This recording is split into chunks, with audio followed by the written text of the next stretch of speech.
His light yoke and his light burden, if it's for his glory and not for us to look good,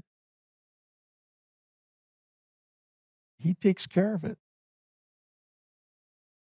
And our role in that is wherever, if we are walking, if we are soaring, if we are running,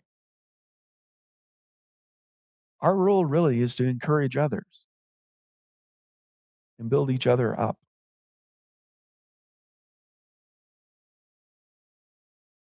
So, what I'm trying to say is, God has grace for you.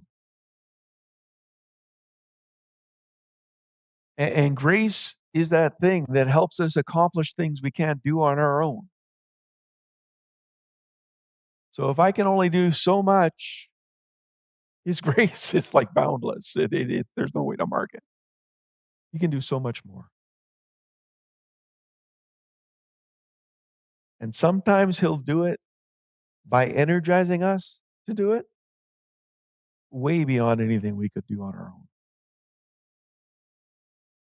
And sometimes He'll just remind us, maybe I could ask this person to come help me.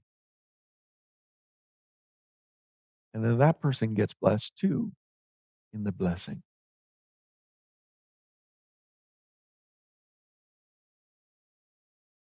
Ephesians 4:29 tells us whatever we do, whatever we say should be for the encouragement of others.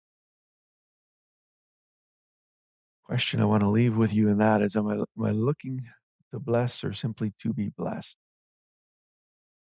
Look to encourage others in what you're doing.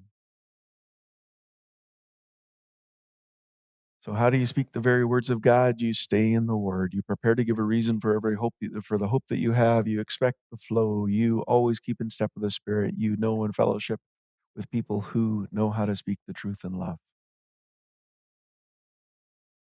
And how do you serve with the strength He provides? You surrender your agenda.